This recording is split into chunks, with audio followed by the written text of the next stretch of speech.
everybody, and welcome back to Beyond the Trailer Park. Kind of slim pickings this week. Tracy and Morgan are both under the weather tonight, so we hope they're feeling better way soon, because that sucks. I'm not sure what happened to Beth.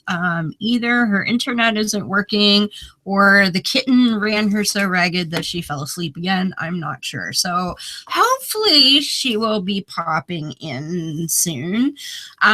There are some other people that I invited that if they get freed up may pop in as well. So it's kind of a surprise. It's the surprised co-host show. So there you go. But joining us all the way from the wilds of New Hampshire, we do have our actual guest, Vermont. Tracy's New Hampshire. Fuck. You know what? Last week, I did the same thing to Tracy. I said she was in Vermont. She's like, New Hampshire. I was like, shit, I was just talking to Ranger right before this. Anyway, Atheist Ranger, welcome to the show. Hey, Hectic, how's it going? It's going to not too badly, especially, I haven't done a solo gig in a while, so, Well, I'm honored. Yeah, I usually don't show my face on camera this much. You don't, I know. So we're pleased that you chose to do so. Well, that's because my camera gets kind of iffy every time I'm like this for too long. That's all. Oh well. Well, mine looks blurry to me today as it is, and I don't know why, at least in the Hangout. Hangouts have been fucked up lately because, I don't know, it doesn't like XSplit right now for some reason. But anyway, so, yeah, out in the wilds of Vermont, my bad. Because we were just fucking talking about how I visited Vermont once, too. Or at least that I stopped in Vermont. Yes, but to anyone out there who doesn't know, I am originally from Delaware, the first state, specifically Dover, Delaware. I've been through there too. I think I might have actually. Yes, I did. I stayed there one night once. Well, then you definitely have my sympathies. It's an awfully skinny little state, though. Yeah, it's also a fucking rude ass state. Oh, yeah. At least in my experience, I can't speak for yours. I don't recall interacting with people other than hotel staff, so gotcha. Not really much of a sample. So, in case people don't know, you have a YouTube channel of your own, and you pop up on other people's YouTube channels fairly regularly. So before we get into all of that, I kind of like to usually get a bit of background on people. So, were you religious at one point? And if so, what flavor were you to start with?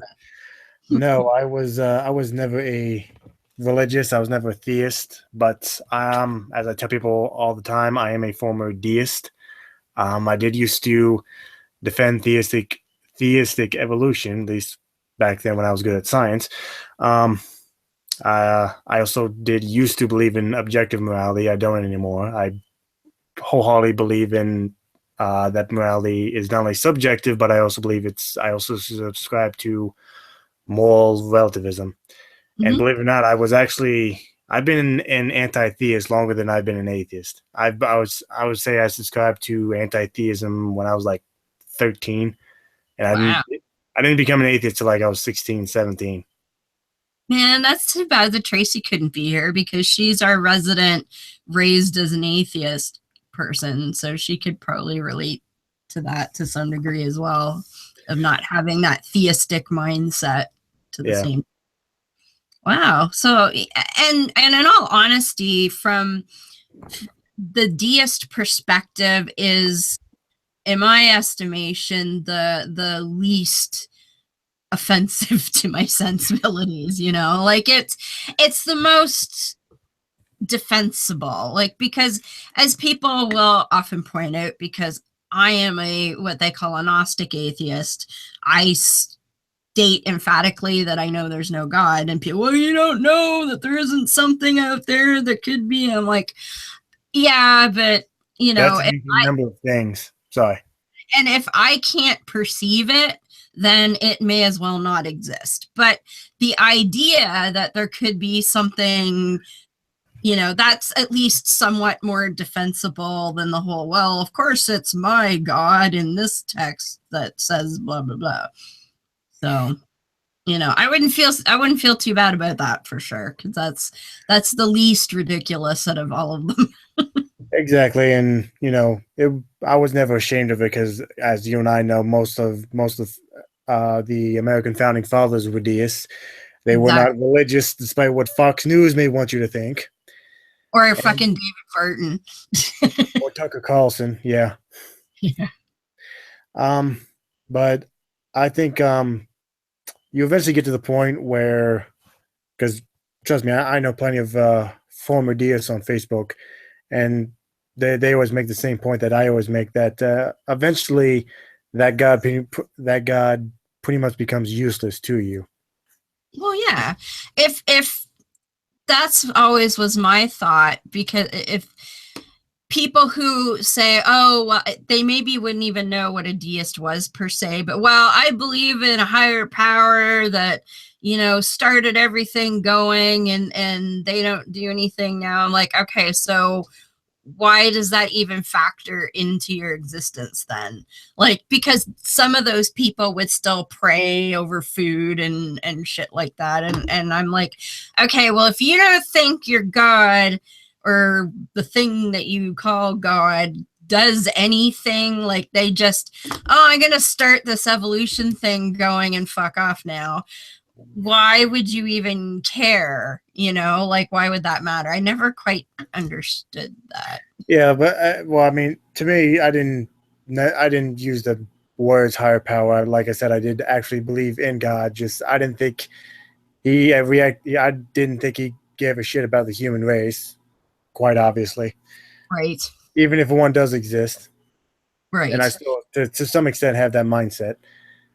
I mean, I think if there is a God, he very clearly she or it does not care about the human race at all. Exactly. So what was your, did you believe that because you were raised to believe that there was something out there, or was that just what made sense at the time? No, I mean, I did grow up around a lot of religious people. Well, actually, believe it or not, I'll just say the woman I call mother, she was raised Catholic, but she didn't subscribe to the religion, and my father is an atheist. But, you know, he didn't like push that on me. But I did grow up around a lot of religious people. There was like again, in Dover, Delaware, there was like a church every like 3 fucking miles. Oh, shit. Yeah, so, you know. Although that's not as bad as Georgia. Yeah. The only time you'll see me in the South is if I'm visiting family, trust me. I have a lot of friends in the South, and I've gone to visit Miss Ashley and Bobby C, who host No Religion Required podcast. I've visited them on a number of occasions, and they took me by, because they had moved from they used to rent a house, and they had moved to an apartment building, and they said, oh, let us show you our old neighborhood. So they drove me by. It's like, okay, there's the house we used to live in. Start counting churches. We drove 2 blocks and we counted 7 churches. God damn. Yeah. Yeah. But to answer your question, oh, hello. Oh, Bridget. Hey. Hello. Hey, Miss Bridget. Thank you for popping in. You must have seen my bat signal. I did. I don't have any makeup on or anything like that, so I hope the avatar is okay. That's fine. Ranger, please meet my co-host from another show, Bridget Fitch. This is the Atheist Ranger. She and I panel on Holy Crap, the vlogcast. Gotcha. Yeah. Nice to meet you. Nice to meet you. We were just talking about religiosity in Delaware and the growing up in Delaware. Yeah, to answer your question here, Thick Woman, I guess I would say it made sense to me at the time, which, by the way, religiosity in Delaware, I think, is like 60% Baptist. So you can imagine that fucking nightmare. Oh, ew. Yeah. It could be worse though. I Yeah. live in Indiana, and most of it down here is evangelical, which is worse.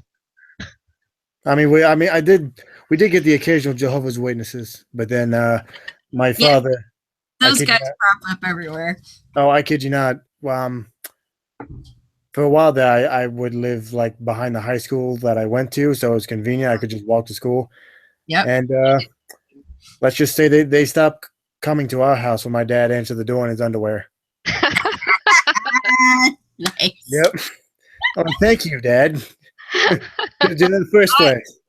I was acquainted with somebody years ago who claimed, I don't know if they actually did this, but they claimed, it was guy said he answered the door. He saw them coming because he lived in a townhouse block and he saw them like going from door to door. So he went stripped naked and put gay porn on the television like super loud and then answered the door.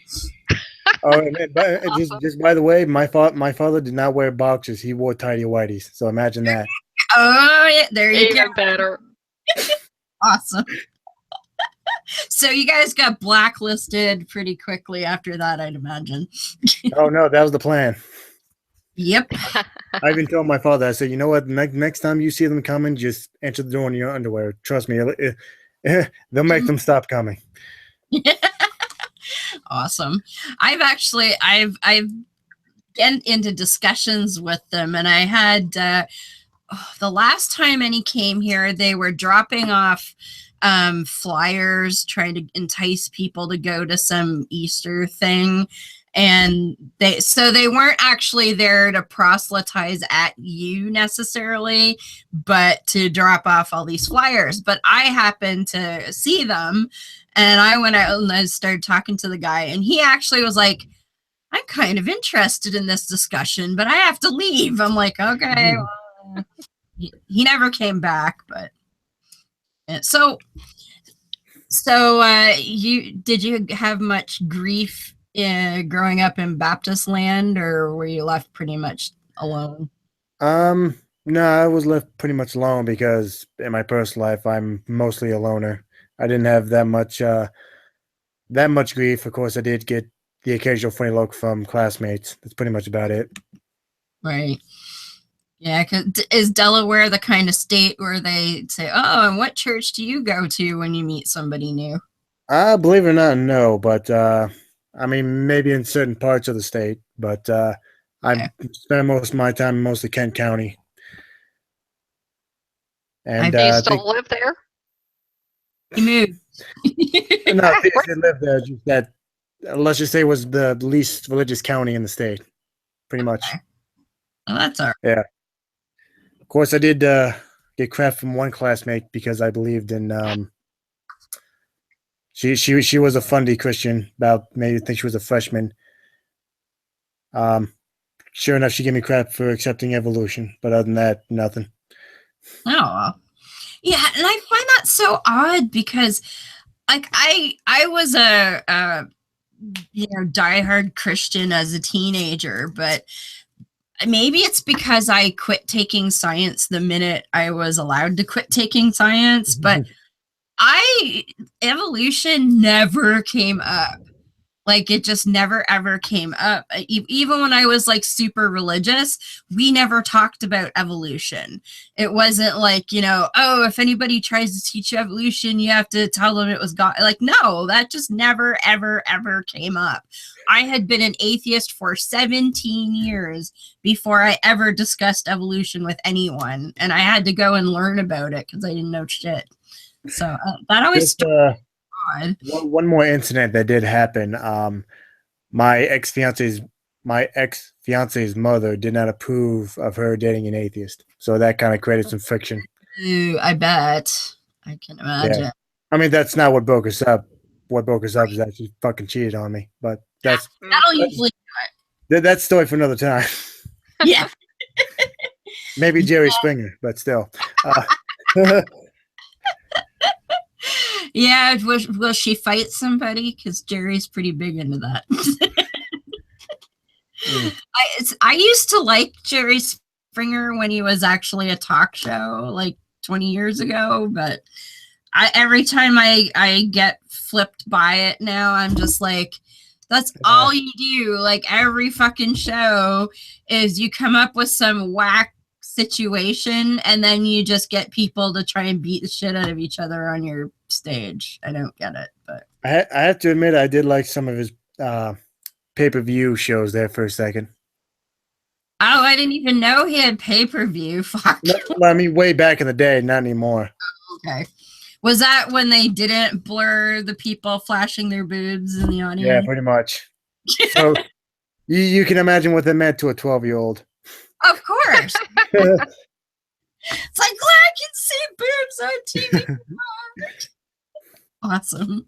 You know, in fact, in our cable, now I haven't had cable in years now, but we had the it was called Tele Latino channel, which seemed odd title because it was only partly Spanish programming, but it was also Italian programming and whatever. But on weekends after 11, they actually played softcore porn on like regular, cable.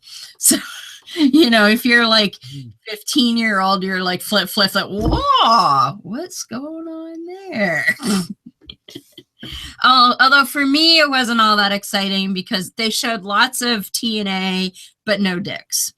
So it was a little disappointing for me. I was like, well, you could have shown a perfectly good penis there. What's wrong with you people? But anyway. So what made you you said you'd pretty much always been anti-theist. What made you sort of get into activism? Well, 13 years old, there wasn't much activism to do, but I just, not gonna lie, I guess all the scandals that the Catholic Church went through, and quite frankly, at the time, closeted bisexual, I saw how Christians treated gay people in freaking my school, let alone schools all over the country. And that's pretty much it. I just got fucking sick of religion because I'm sorry, it does more harm than good. And that's not all religious people. Not that I need to have to fucking say that because I'm tired of saying that. This is not all religious people. But yeah, religion does more harm than good. Always. Absolutely. I agree. I used to have that sort of, everybody do their own thing attitude. And, and it was easier for me because up here, nobody gives a shit, right? Like nobody's going to pick on you for being an atheist usually. So I didn't think I really had to care. And I was like, well, if you want to be a Christian, that's fine. If people want to be Muslim, that's fine, and blah, blah. But I was saying in, I forgot whether it was Packard's show or Steve's show last week. I got watching CNN because we don't get phone news without paying extra. I was watching CNN, and that's what got me pissed off enough to be like, wait a minute, I need to go fucking yell at some Christians. And hey, it's Tucker. Hey, Tucker. Howdy. Thanks. I'm sorry. You said Tucker. I thought you were talking about Tucker Carlson there for a second. Oh, God. No.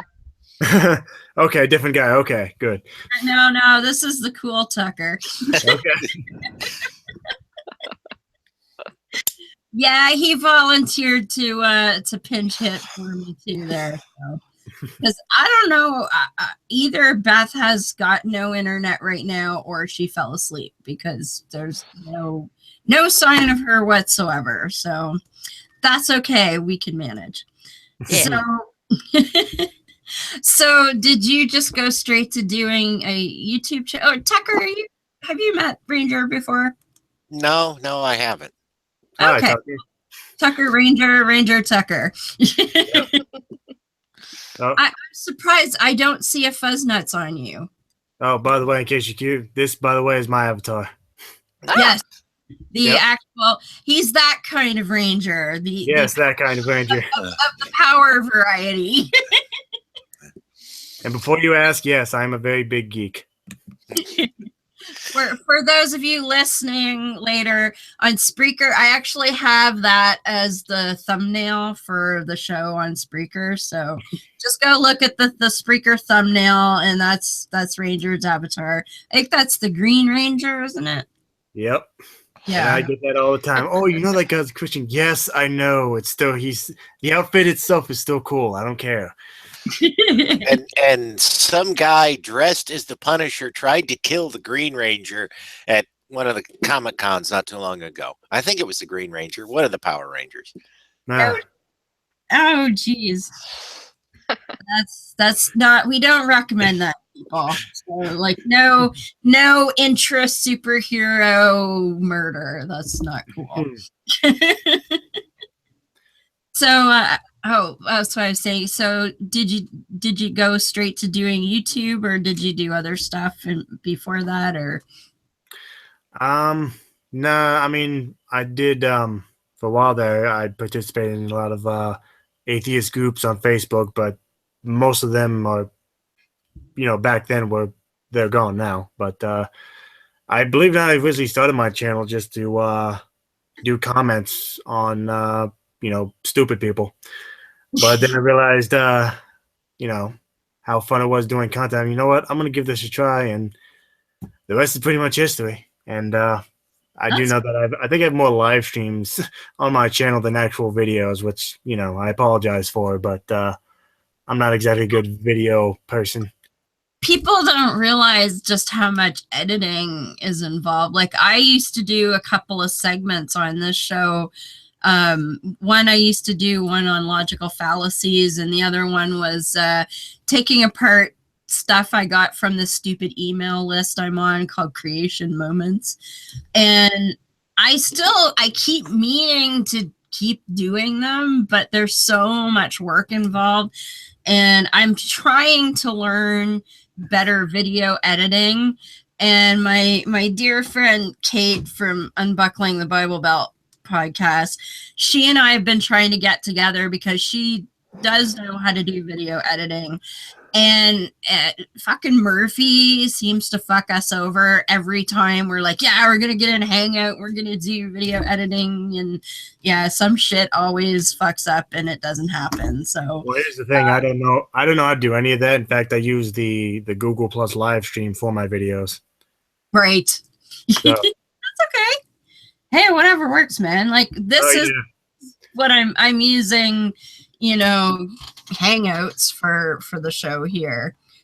When I did do segments, I would pre-record them and play them through the show, but it's a lot of work doing that. And what I'm doing is really simple.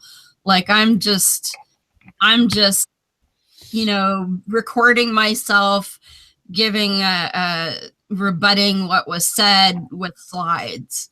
Like, I'm not even including any live action or animation or anything like that. It's just me talking, a recording of the stupid shit talking, and slides. And yeah, it's a lot of work. So yeah, I do the same thing. And depending on how long the video is, I mean, most of the time I don't have to write a script, but sometimes with long videos, I'll say maybe anything over 5 minutes, I usually have to write down my thoughts. Yep. I found it's smoother to record if I write it out, because I used to try and wing it, and then I'd be like, oh fuck, I forgot that point I wanted to make, or same here. Yeah. So I found, after doing a few of them, that I prefer to write it all out, or at the very, very least, I'll do like point form. But for the most part, I'll write it all out ahead of time, because I was going to say that really cool line I thought of, and then I forgot it. Shit.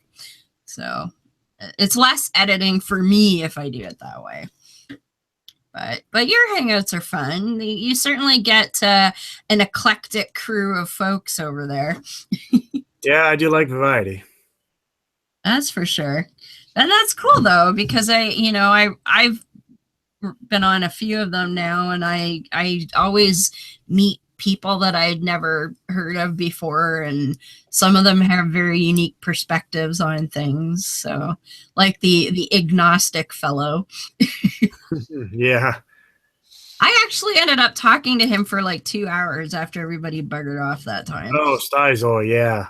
I I enjoyed. didn't mind that he showed up. Just that I'm sorry, to me he seemed drunk. I don't know. I didn't find that, but then I was talking to him like I don't know how long he'd been there before that, because I showed up late that night. So. Yeah. Oh shit. Yeah, I think recently, and please don't ask me why, but I've been going after this particular pro-lifer by the name of Antonio Fletcher. Oh, that sounds like a good target. Yeah, well, I mean, the last video I did about him was, I think, maybe like 3 weeks ago. Right. And here's the strange thing, though. I was responding to a video that he made about someone else. Someone else he made a video about, they made a video response to that video before I did. And in the comment section, he told this woman, I'm not going to make an hour-long response video to you. So, you can come to my Hangouts. And then when I make a response video, he spends a little over an hour with my video. I'm like, wait a minute. I thought you said you didn't want to spend an hour doing a response video. Seems a little weird and sexist at the same time. I was gonna say, it's like the woman's not worth a whole hour, but a man says something, I better spend extra time on that. Dickwad. The first point. Go ahead. You may have to show me this, because I may have to poke the bear. Uh-oh. Yeah, sure. Let me look at the video right now. But I kid you not, the first point he made in the response video to me, that's a good-looking cat. That's Professor Fuzznuts. Good to know. Apparently, according to him, I need to find what a person is. Yeah. The fuck? Oh man. Yeah, I believe I wrote in his comment section that, dude, I'm in like the Matt Dillahunty camp, because personhood, for the most part, irrelevant. Thank you. Yes. Thank you. Yeah. I'm like, okay, no one has the right to live at someone else's expense. You're granting that fetus special rights.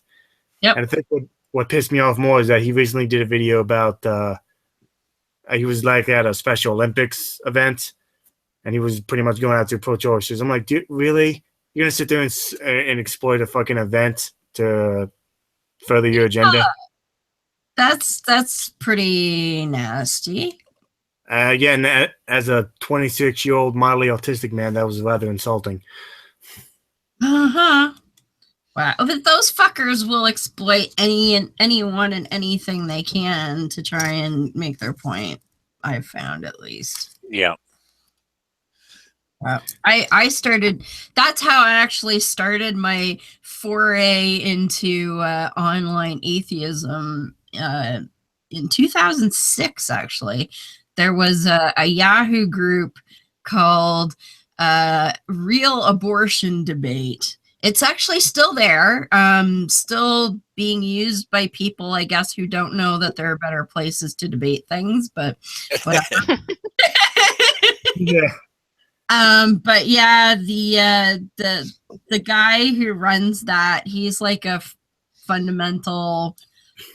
See, back then I didn't know enough about all the various sects to understand which flavor he is, but he's a fundamental evangelical something or other. But that's where I got my feet wet in online debate. So I've been at the abortion game for over a decade now, and there's very little I haven't heard before.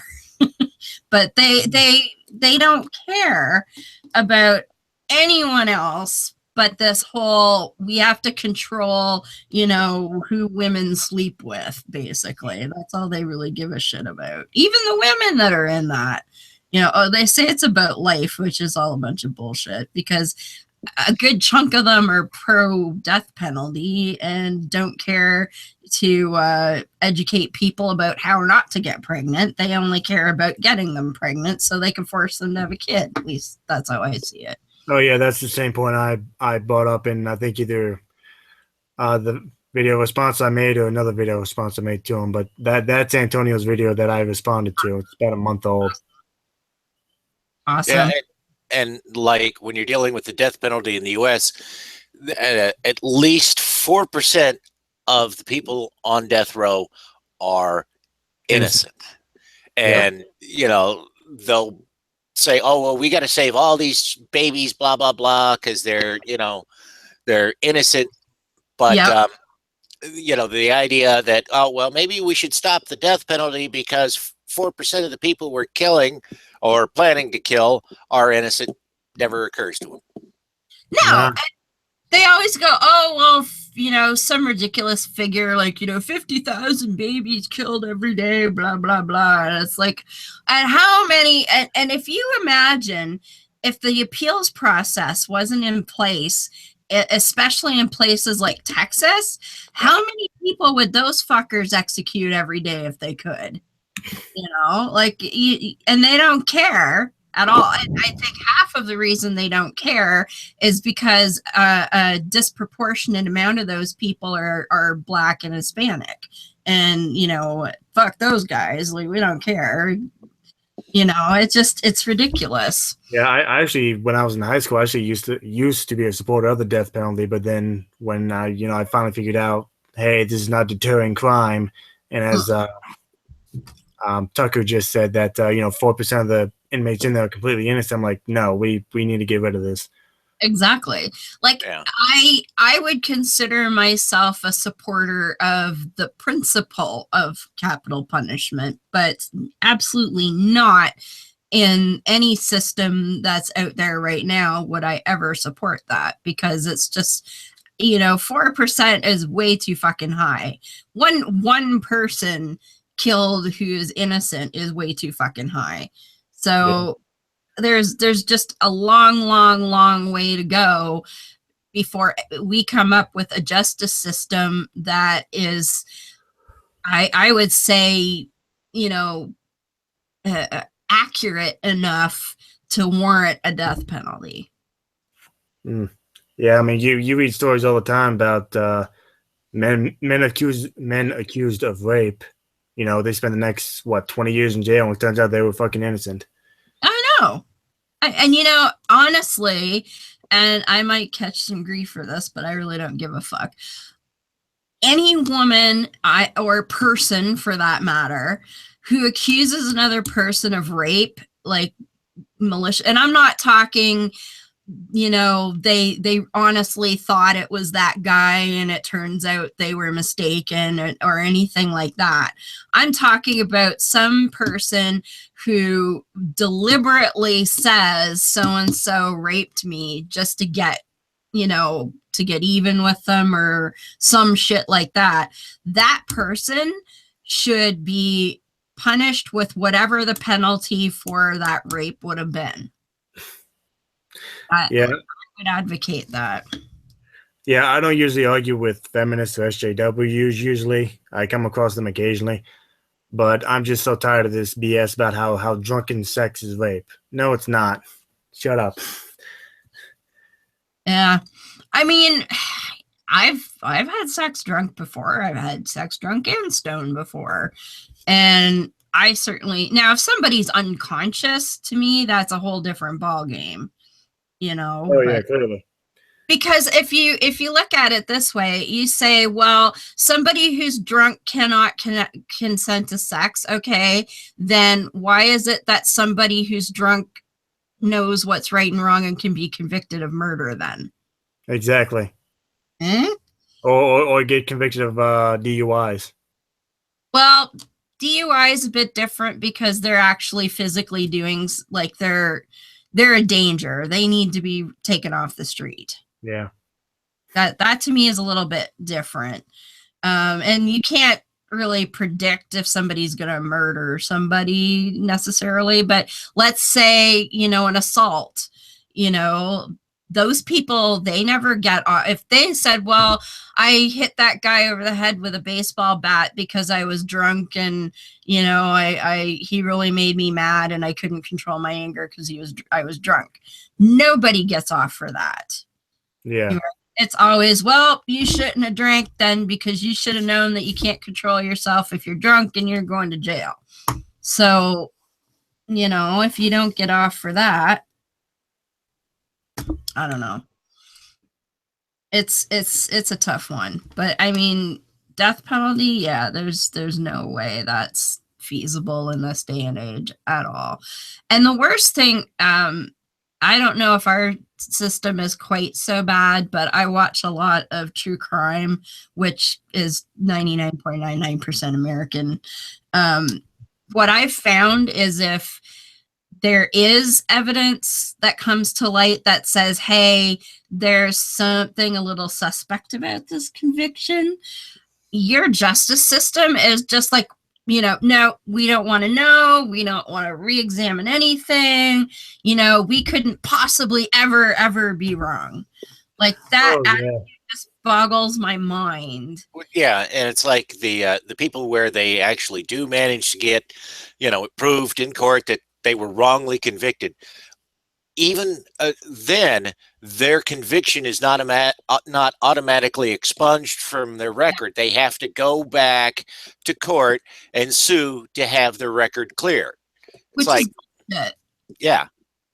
That's bullshit. The minute somebody is released from jail where they're saying, we fucked up, you didn't do what you were convicted of doing, you know, then that should be a no-brainer. Like, your record is clear, you never did anything, and no, you know, we will make sure that no one ever can, you know, do a background check and not come up.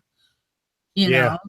Yeah, and here's the check for a couple of $1 million to cover your pain and suffering for being locked up. Right. Like, they should not even have to sue for that. Like, it should actually be written in law somewhere that, you know, for every year someone is incarcerated unjustly, they get X amount of dollars. And that just automatic, like, oh, you're being released for improper prosecution or you've been exonerated. Let's see, you spent this amount in time and blah blah blah. Oh, here's your check. You know, that should just be it. And you know, it would save so much time and money in the civil courts that these people don't have to go and fight to be compensated for being fucked over. Like, why is that a bad thing? I don't understand. Yeah. Hey, at least you don't have Jeff Sessions as the head of the Justice Department. Fuck. Yeah. I swear, like, every person of power right now is the antithesis of whatever they are in charge of.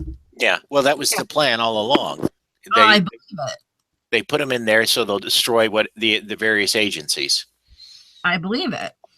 Now, what the fuck are they going to do when there's nothing left is what I don't understand. They don't care. Their whole vision and dream is to be able to dance among the ashes. They have thought nothing beyond that point. Yeah. That, you know, I mean, we're ceding leadership in the world in all these areas to other nations, for good or for worse. I mean, obviously, I think if Canada became the world's policeman, things would be a lot better off. But, you know, handing technological innovation over to the Chinese may not be such a good idea, but that's what we're doing. Yeah. Yeah, what could possibly go wrong with giving weapons to Saudi Arabia? What could possibly go wrong there? Yeah, but you know what? We're guilty of that shit too. Although I have to say that was the Harper government, but Trudeau didn't nix the deal. We made a deal to provide armored vehicles to the Saudis. I don't remember the volumes or anything, but that was the deal. And when Trudeau came into power, instead of saying, well, we don't believe in providing weapons to terroristic regimes, so fuck you, he honored the deal and it's still going forward. And so I have a problem with that. So Yeah. we're guilty too. Like, what is it about those fuckers that everybody's kissing? And it can't just be the oil. I don't, because, Okay, yes. but we've got lots of oil. You guys have got lots of oil. Yeah, but we get them from Saudi last time I checked. No, we have our own oil reserves. No, I'm talking about America, sorry. No, actually, most oil used in the U.S. comes from either Canada and their tar sands or Venezuela. Yeah. Oh, okay. I was mistaken. I apologize.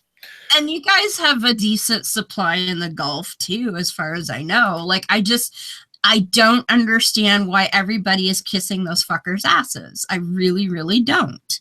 Well, Americans are getting fed up with it. I mean, so quite honestly. I really hope so. I wish we would get fed up. But see, this is why, one of the reasons why I didn't vote for Trudeau, because he's soft on Islam. Like, way too fucking soft on Islam. Like, I agree with the refugees. I'm wholeheartedly, like, those poor people deserve somewhere to live where they're not going to get, blown up every 5 minutes. I'm totally okay with that. But, kissing up to Saudi's ass, and I know when he was campaigning, he spent a lot of time going to mosques, and I could understand that if he was like going to churches and synagogues and, Hindu temples and mosques too, but he was only going to mosques. So that kind of raised my eyebrow a little bit. But, speaking of mosques. Oh, yes. No, I'm good. I was gonna say, I don't know if you heard. Speaking of mosques, there was that terror. I believe it was a terrorist attack in London. Yes.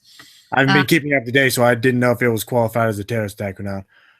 I believe so, although this time around it was I'm assuming white. I didn't know. I didn't look yet for sure, but they were a British nationalist type who apparently wanted to kill Muslims this time around.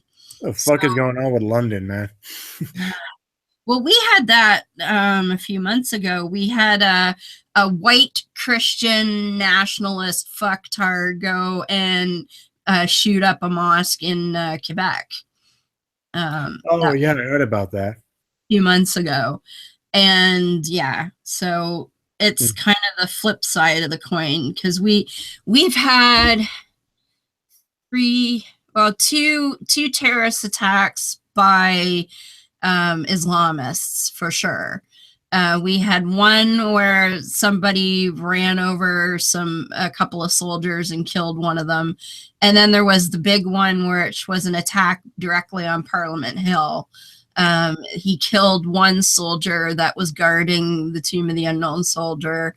And he actually stormed the Parliament building and was taken out by our Rambo guy, which was pretty fucking awesome. This guy, I can't remember his exact title. Now, he was, retired military. He'd been a cop for a number of years. Like, he had a big resume. But his job in there, he might have been head of security, possibly, but his main job was to escort like the giant ass ceremonial scepter in when Parliament opened every day. And he had like the big feathered hat thing and, ceremonial uniform and all that shit. And he and they don't even carry guns in Parliament. So this fucker's in our Parliament shooting up the place. This guy, cool as a cucumber, goes to his office, gets his sidearm from wherever he has it in his office, comes back and takes out the fucker, still wearing his ceremonial outfit. Oh, speaking of the Canadian Constitution, yes. I believe I mentioned this YouTube channel to you before by the name of Rebel Media. Yes. Oh, fuck. Yes, and I'm unfamiliar with Canadian Constitution, so please correct me if this douchebag is wrong. But does the Canadian Constitution have separation of church and state? No, it does not. Okay. Yeah. Wasn't sure because he was just sitting there running his mouth about the Canadian Constitution. Oh, what was he saying? Pretty much, supposedly, yeah, talking about that as there's no separation of church and state, and that some Christian school was forced to take down "quote unquote" offensive scripture. Yes, that was actually in my CBC app today. To do with that. Yeah, My and CBC. of course, I forget the dude's name, but he started with the whole Christian persecution thing. Oh, for fuck's sakes. Yeah. Christians are not fucking persecuted in Canada, you dumbass. Ugh, I hate that. It's like we're so nobody gives a fuck what you do on your Sundays here. Like nobody. You know, like it doesn't matter if well, they might raise an eyebrow if I went to a baby barbecue, but you know. Yeah. They don't give a fuck to say that fucking Christians are persecuted. Like, I'm sorry, if I bet you anything, if I went into a Christian school and I said, I've got a present for you, I've made this beautiful plaque with an illustrated Ezekiel 23:20 for you, I bet your bippy they would not hang that in the school. No. Well, no, I think the scripture that was taken down was, I forget the verse, but it was about how none shall inherit the kingdom of God, not adulterers, not thieves, not fools, something like that. Right. Don't know if you guys know the scripture. It sounds vaguely familiar. I don't know what number it is or what, but do you know what Ezekiel 23:20 is, Ranger? Let me be very clear. I know these two do. Yeah. It's been months since I picked up the Bible, so you may have to refresh my memory. I've been kind of doing that lately. Say if I brought them an illustrated plaque, there's no way that, because the verse goes like this: and she lusted after her lovers, whose members were like that of donkeys, and whose emissions were like that of horses. Oh, bestialities. Yeah, that's right. I guarantee you they wouldn't hang it. Even if I didn't give them an illustrated plaque, even if it was just the fucking text, you know, they would be like, I can't hang that in my school. I'm like, oh, well, you can hang that, you know, you're going to send all of us fuckers to hell, but, you know, you can't talk about fucking donkeys because it's in the same damn book, you turds. But I bet you could get away with it if you just put the chapter, the book, the chapter, and the verse, and didn't put the actual quote there. They'd be, oh, we love this, thank you. And then the kids in church would be on their smartphones and what? Now I'm always finding new people to poke fun at. In fact, recently I've been watching these two douchebags. I only say two douchebags because their names are somewhat similar. One YouTuber by the name of Deflating Atheism, and the other is Escaping Atheism. And they like to suck each other off pretty much. Metaphorically, of course. But Escaping Atheism's, I guess, real name is Dean Esme. And I kid you not, this motherfucker during a live stream said, and I quote, most historians will admit that the Dark Ages never even happened. Excuse me? What the fuck are you talking about, son? What? Yeah, he said that word for word. I'm like, okay, every history textbook I've ever picked up has had at least one section about the Dark Ages. Even most Catholics admit it. Don't you know they're all lying? They're just making it up, you know? Because after Satan planted all the fossils, they had to have something to do. Yeah. Of course. Holy fucking hell. Wow. And apparently Deflating Atheism, last video I saw of his, he was going after Richard Dawkins. Apparently, according to this guy, since Richard Dawkins hasn't wrote a scientific paper, I think in like 20 years, according to this guy, he's no longer a leader on science because of that. No, he just writes whole fucking books about it instead of a paper. No, I believe I said that doing a response video to him. I'm like, that's just fucking stupid. That's like saying that, well, Mike Tyson no longer gets in the ring, so he's no longer a boxing legend. Yeah. And then they'll turn around and bitch that science changes and the Bible doesn't. Make up your fucking minds. Yeah. I don't know. Like, this is our main channel, and we only do the show on this channel. I've thought about doing stuff on my personal channel, and I don't know how I could not be just, you know, explode into a tirade of profanity with some of these people. Just like, I try not to. I try to cuss as little as I can during my videos because I want to be somewhat professional. right. But my channel is also a personal channel, so. Yeah. No, that's perfectly understandable. We just, for this, we're just like, no, fuck that. It's explicit, and, you know, we don't want to. But we also don't monetize, so yeah. Because if we couldn't monetize, because actually, I don't know if you even could anymore. Did you? I don't really watch TJ anymore, but there was one he did where he was talking about this whole new being Advertiser friendly.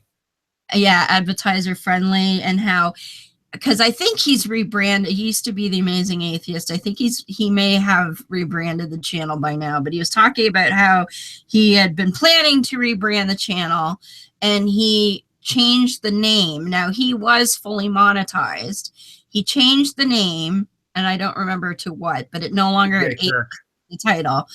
And then he decided, you know, I'm not sure I'm ready to do that yet. So he changed it back to Amazing Atheist to what it was, and suddenly he wasn't able to monetize any longer.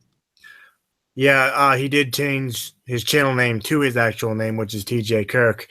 Yep. But yeah, I don't monetize my videos either, but I don't want to take that chance because there's been a few times where I've wanted to change my channel name to the Skeptic Ranger. Right. But again, I didn't want to take that chance of me, you know, maybe not liking it and then having to go back and just, you know, not being able to do it. You can always create a separate channel with that name and decide later if you want to keep both. Yeah, I was thinking about doing another account anyway because I'm thinking about making my Hangouts public again, and I want to create another account in case I get sniped.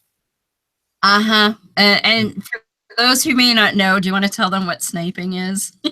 Yeah, pretty much if someone comes in to the Hangout and they leave on the, I believe the external chat, they can go under, I believe it's people, and they can just exit out people.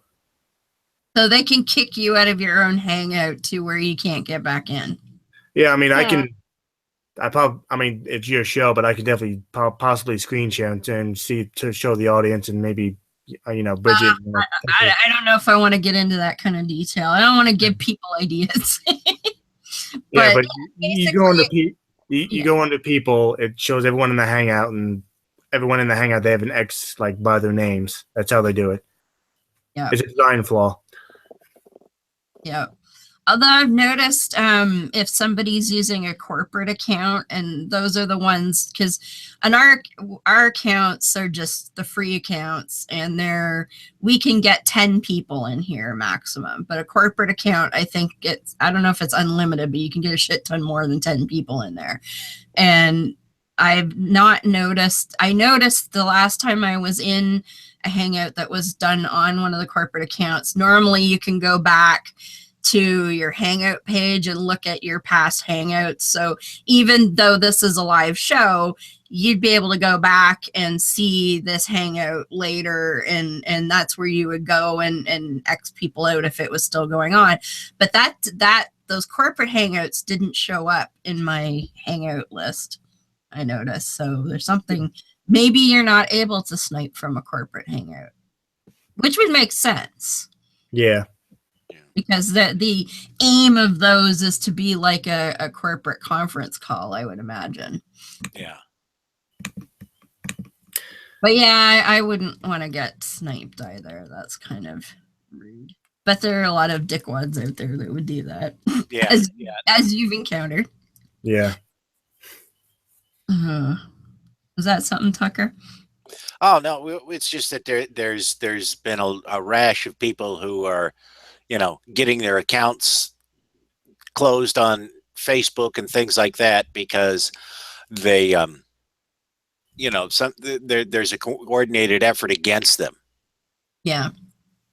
Yeah, well, Atheist Republic went down twice in 1 week, and I was talking to Armin the week after when we had the conference here, and he was like, yeah, they just target us whenever they fucking feel like it because they think we're anti-Muslim or something, even though Atheist Republic is, for all stripes of atheists, apparently they're anti-Muslim because Armin's an ex-Muslim. Like, I don't fucking. Yeah, I'm actually that's enough. I mean, we haven't done the show in a while, but that's another, I guess Casper calls it a podcast, but yeah, that's another podcast I'm a co-host of, is the Devils in God's Country on the Atheist Republic YouTube channel. Yes, that's right. Of course, we haven't done a show in like 6 months. The last show we did was with David Silverman, which, by the way, I do have that Hangout mirrored on my channel if anyone wants to see it. Oh yeah, we like Dave. Dave came on here last year too, so he's a lot of fun to interview. Yeah, for sure. And he's so personable. Like, he just come in and like hang out with you because you're there. Yeah, I absolutely love the time that he's been on Fox News. That was awesome. But yeah, tide goes in, tide goes out. You can't explain that. Actually, yes, you can. Fucking idiots! That fucking moon. I find it ironic though. Like he's out of a job now too, O'Reilly. Yeah. So I find that to be rather ironic because he's out of a job, and who else got turfed lately? Roger Ailes got turfed before him. Of course, Roger Ailes is now dead. I think Sean Hannity got accused as well. Hannity, yes. Hannity's going down the toilet. Trying to think. I thought there was another like big conservative pundit that got the. Well, I guess NBC is in panic mode over Megyn Kelly's interview with Alex Jones. Ugh. What? I didn't. Like, I knew she did it, but I mean, that guy makes me stir crazy just seeing his face. So I wasn't gonna watch more time with him. But what was the spiel on that? What was everybody? Well, because he pushes the idea that Sandy Hook was a false flag operation, right. And there's a lot of people really upset about that. I mean, they just put a woman in jail for harassing the parents of the kids that were killed. Yes, that's disgusting. When did this happen? Like last week or so. Yeah, I saw headlines for that. What was it? A false flagger that was harassing? Yeah. He'd been harassing, I think it was either both parents or the father of one of the victims for quite some time, and like stalking them and just, harassing phone calls and all kinds of shit. What were they saying? Probably accusing them of faking it and stuff like that. I don't really know. Did it? I think in one of them she was saying, "You better fess up, or bad things will happen to you." Lovely. The only thing worse than fucking anti-vaxxers are false flaggers. I concur. And it's funny, Beth was just saying the other day after the Republican baseball shooting was, gee, I don't see any Republicans claiming false flag on that one. I wonder why. And we damn sure don't see Republicans wanting to do common sense gun laws. But there is one thing that happened, because they were scheduled to vote that day on legalizing silencers, and they canceled the vote. Gee, I wonder why. and the name of the act that they canceled. It's called the Hearing Protection Act. Yes, we did a story about that on Oh, yes, I do remember that. We did it actually on the show that I'm a co-host of, Packard Pokes At. yep. Yeah. Their claim was that they want to undo some of the regulations on silencers because of people's hearings. I'm like, come on, what the fuck? You think people are that fucking stupid? Yes. Yes, they do. And yes, some of them are. Yeah. And I mean, it's, silencers aren't as they're portrayed in the movies, but yeah, they, if they're easy to get, you can bet somebody will get the bright idea. Well, I can just shoot somebody. Nobody will know it was me because they won't hear the gun. Well, that, and I believe silencers make it difficult for law enforcement to identify the bullet. I believe, yes, that some of them do alter the ballistic evidence. Yeah, that would not surprise me at all, depending on the design. That's why most of them are banned in the first place, actually. Yeah. So, and the guy that got shot up, he was a proponent of allowing mentally ill people to have guns. Yeah. And he said something else. I forget what it was. That was just, brilliant when it came to guns some years back. And I don't recall what the quote was, but there's a Georgia legislator who says, oh, this shooting means we're going to take that House seat in that special election this week. I read about that. I swear, do they screen for low IQs when you join the Republican Party or something? I think they have to. Okay, Donald Trump became president. What do you think? Fair enough. Shit. They do an inaptitude test before the party. Oh, speaking of Trump, he says some more stupid shit this week. Lovely. According into his little head, he's more popular than Obama. Yeah. Even though he has a 65% disapproval rating. Yeah, well. Oh, here's another reason to avoid Republican Party. Get this. This just popped up on my news.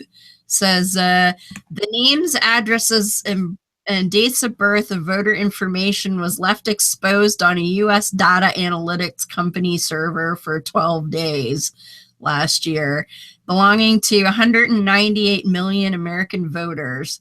And I think the company was hired by the Republican National Committee to run up to the 2016 presidential election to provide insights on American voters. So this company collected the information for 198 million Americans and then left it exposed on their server for 12 days. At least 12 days. That's what they're admitting to. And it includes information, names, phone numbers, addresses, whether you're a gun owner or not. And some of the information on there is apparently stuff that's not supposed to be released by the states. So there's questions as to, well, how did you guys get this information? Yeah. And I'm guessing when you say information that's not supposed to be released by a state, the first thing that pops into my mind is medical information. I don't know. The article wasn't really clear on what the details were, but it was just some of this is not supposed to be available. Yeah. Lovely. See, yeah, go ahead. I was going to say, speaking of medical bills, I recently saw a Kyle Kolumsky was talking about how I think at least in America, I think half of crowdfunding goes to medical bills. Yeah, that wouldn't surprise me. Yeah. I wouldn't surprise me at all either. And occasionally that pops up here. It tends to happen when somebody is seeking what is determined to be experimental treatment, and our national insurance won't cover anything that's deemed to be experimental, which I don't fucking understand. Like, I mean, I get that they're trying to not throw money away per se, but I don't understand why, if somebody is exhausted conventional stuff, why they would ever deny somebody a treatment that is called experimental. I mean, if the person's like, look, I'm gonna die anyway, can I at least have a chance at this? Why the fuck not? I know in France, their health system will cover experimental treatments. Yeah. And they're not fucking bankrupt, so. Yeah. I mean, to be honest, I probably shouldn't admit this, but I may have to do my own crowdfunding here soon, because I think a while ago I was uninsured. I had to go to the hospital, and now, even now, I'm like over $10,000 in debt. Yeah. Because of medical bills. Insane. And well, I mean, to be fair, I was uninsured when I went in, so that's probably why. But that shouldn't happen. A friend of mine, she was uninsured, and this was before Obamacare had passed. So the only place she could go to get treatment for a UTI, which Deb and Bridget can tell you, they're not real serious. I mean, they're uncomfortable, but you get a slew of antibiotics and you're fine. Yeah, exactly. Like you're highly unlikely to drop dead from that. Right. She had to go to the ER to get treated for that. Her bill for the ER visit was $2,500. Yeah. No. Well, and I had to stay the night. So when Beth had her stroke, we were like, go to the fucking hospital, and we couldn't figure out why she didn't want to go. Well, now we know, because she was uninsured. And when she got there, they basically refused to treat her, and she still got nailed at $10,000 for the fucking ambulance. Yeah. Like, okay, when I ended up in the hospital in January, I took a fucking ambulance, and you know what? And that's the only thing that I ever got a bill for. And you know how much my ambulance ride costs? $45. Jeez, the cheapest I've heard of in the States is like $400. And 45. And I was talking to the guy. He works at Vanderbilt. He's an insurance coordinator, and he handles people who are uninsured as well as people who are insured. And as we were talking, the Life Flight helicopter for Vanderbilt went overhead. And he says, I'm going to have to be talking to whoever's, the family of whoever's in that helicopter. He goes, because even if they've got insurance, it won't pick up the full cost. Yeah. Oh, fucking hell. Like, it boggles my mind. So, and if you think about it, okay, I don't know exactly what it costs to run an ambulance for a shift, but let's say, an ambulance picks up, I don't know, 10 or 15 patients in an evening. That's like $450-ish. I mean, it's not going to cost $450 in gas to run the thing. I can tell you that. And the paramedics aren't being paid $450 an hour. No. No, exactly. So, I mean, let's say they each get 150 of that for the shift, a day, or I don't know how long a shift they are or what they get paid, but let's be like super cheap and say they get $150 a shift. So that's like $300. So you still got another 150 left over for gas and maintenance per shift. And if, let's say, it runs, 2 12-hour shifts a day, that's. Yeah.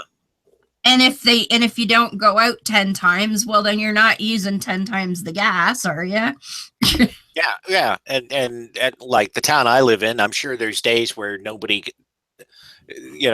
where at least one of the ambulances is sitting inside the place the entire day. There's not, the population is just too low. Yeah, I cannot fathom why anyone would need $10,000 to go. Now, the hospital for Beth is 30 miles away. I think it takes her half an hour to get there. Does that sound about right? Yeah, that would be less than 30 miles, depending on, because like here,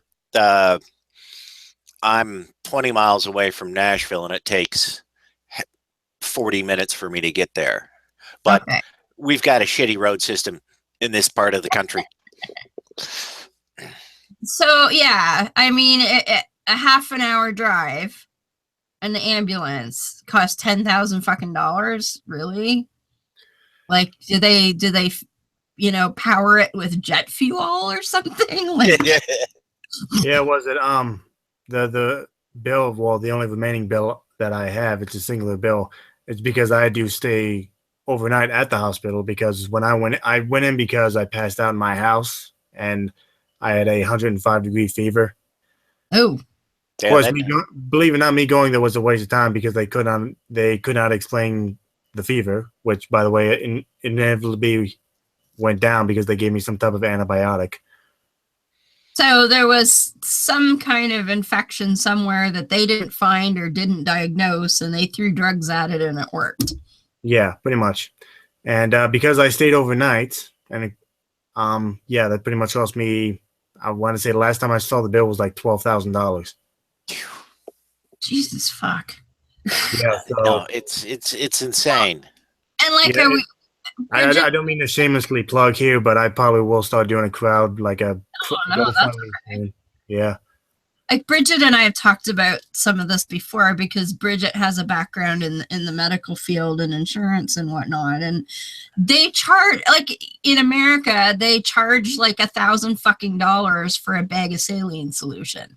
Yeah. Like, that's why the shit is out of control. There is no reason for that. Even when my ex-husband was living here, he was an American, and he didn't have any provincial insurance. They don't cover foreigners or visitors or any of that. So he had no coverage here at all. He split his finger open and had to get, I think it was like 2 or 3 stitches in it in the ER.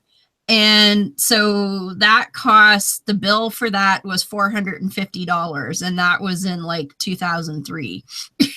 And it had gone up. We got there, like, our timing was shitty, because the day before it would have only cost us $150, but the price went up that day.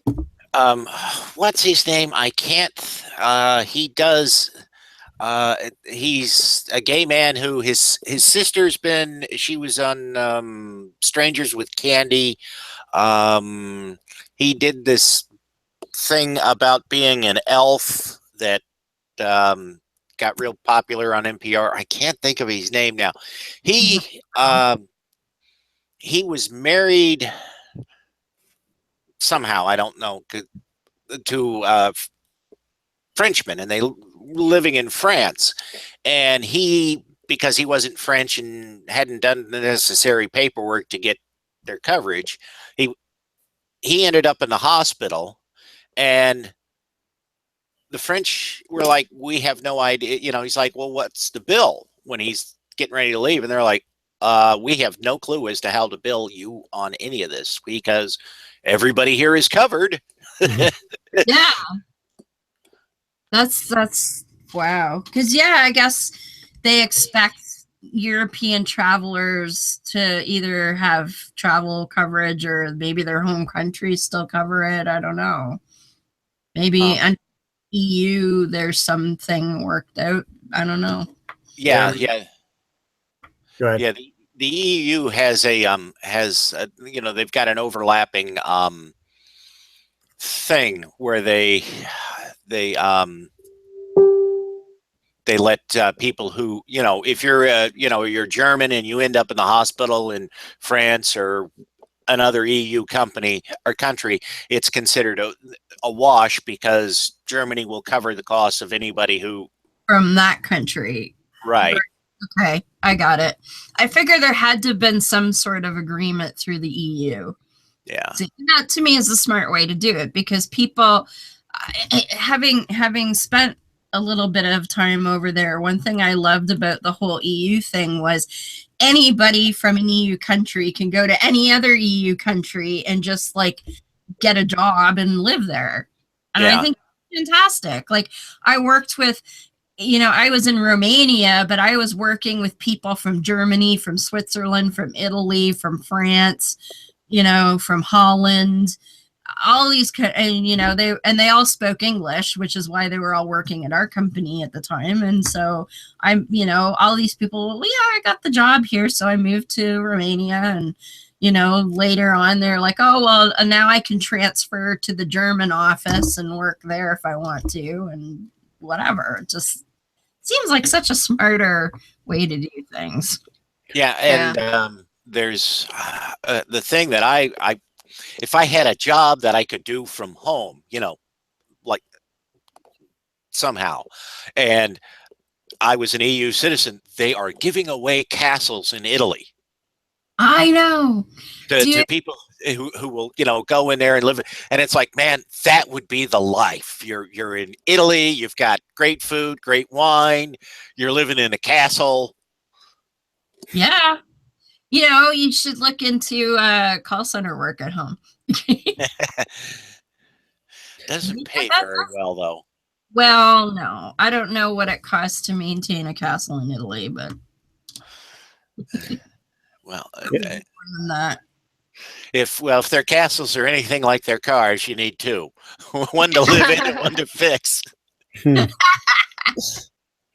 Like, do you have neighboring castles, or how about semi-detached castle? When I can rent, well, you can probably rent out part of it too, Yeah, I'm sure you probably could. It'd be a hell of a tourist destination. Oh yeah. Though my dream is always to buy one of those big ass old Gothic revival churches and live in part of it and turn the rest into a fetish bar.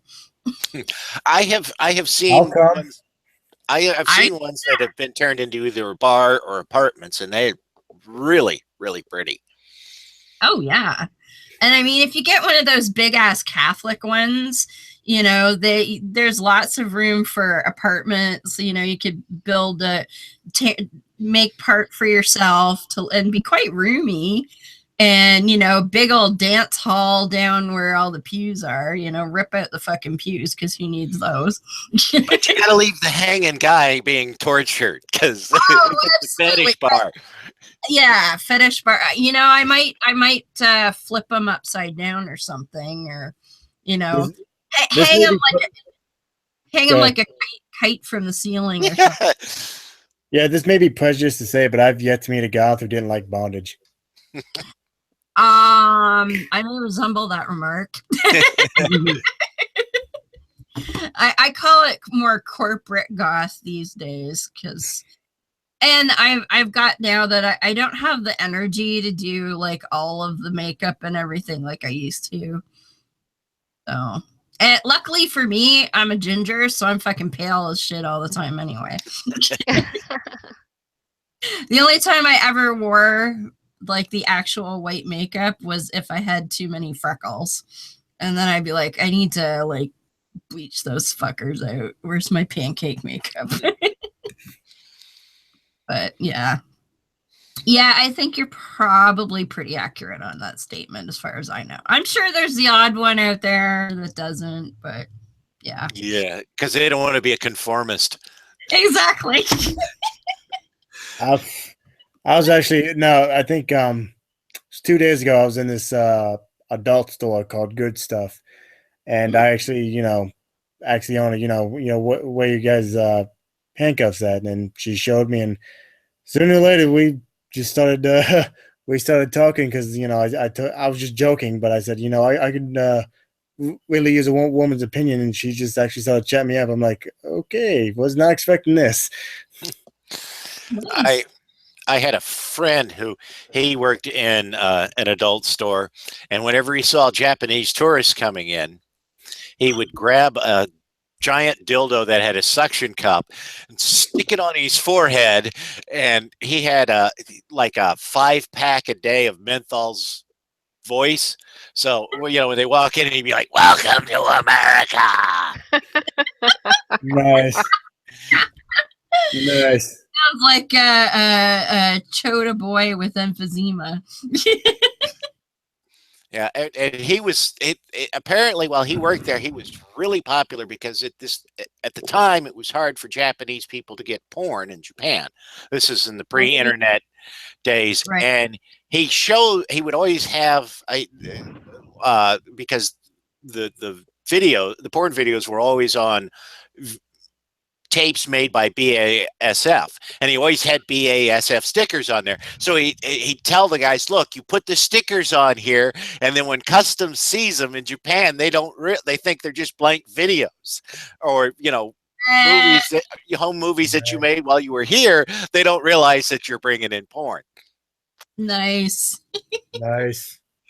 Your friend, the porn trafficker. I love it. Oh, he was more than just a porn trafficker, I'll tell you that. He was quite the character. It sounds like it. Oh, goodness. See, I don't know. Japanese is so strange because they still blur out genitalia, which I find bizarre, because the stuff that they come up with outside of that is so off the wall and weird, and they're worried about showing genitalia. Are you fucking kidding me? Yeah, you can buy used underwear from a goddamn vending machine, and you're worrying about seeing pubes. Well, they even do that with some of their animated porn. Yeah. Yeah. For years, they've changed it recently, but for years, child porn was legal in Japan because the law for pornography said you can't show pubic hair. Oh. And so they had this loophole, so it was a loophole, and they got away with it for I don't know how many years, but finally they changed it and said, no, they've all got to be under, they all got to be 18 or older. Yeah. But what is it? Does anybody have any idea why pubic hair is just such a no-no? I've heard an explanation, but I don't remember it, and I'm not sure if it was valid. That's all right. That just seems so bizarre to me. And that's why, and it was explained to me that because of the restrictions on real porn, that's what, created tentacle porn. I'm like, okay, so penises and vaginas are bad, but tentacles doing all kinds of sick shit is perfectly okay. Something wrong with this picture. Yeah. I had to say I've actually watched that. Now, are we talking anime or actual live action stuff? No, the anime porn. Yeah, I have seen a very short clip of actual, with a real octopus, and I'm just like, what? That's bestiality at that point. Yeah, and I'm just, apparently there are places you can go and experience that. And I'm just... Yeah. No, thank you. Leave the creatures in the ocean, please. I did see years, because my ex-husband was really into anime, and there was a tentacle, I think it was a manga thing to do with tentacles, blue something or other, and they did a live action version of it with a simulated giant octopus thing, and I was just really Wow. See, now Beth should be here because she'd be like 6 shades of red talking about tentacle porn. I have to tell the girls, I'm like, see what happens when you guys don't show up. We end up talking about tentacle porn. Oh, fuck. Man, hey, Tucker, where's your new baby? I have to keep her away from Fuzznuts because he does not like other cats, and she is so good. I mean, she fits in the palm of my hand. She's that small, and so I've got to keep him away from her because he'll kill her. That's yeah. He's very possessive of you. yeah. I'm surprised he's not yowling at like. Keep her in my bedroom. I'm surprised he's not yelling at the door like he has been. He wants to get in and find out what that smell is that he's smelling. Oh, well, he's seen her and he's hissed at her, and so yeah. But he does not like any other cats. I mean, there was a female in heat who poked her head in the door one time, and he didn't like that. Really? Wow. Yeah. Wow. He's yeah, quite the cat. He's adorable though. I've never seen a more affectionate cat like ever. Yeah, he's pretty affectionate. It must be pretty damn hot because normally he's all over you. And well, you know, he's been kind of standoffish since I got the kitten, so he's mad. Oh, jealous. Yeah. You. That's like our 14-year-old now.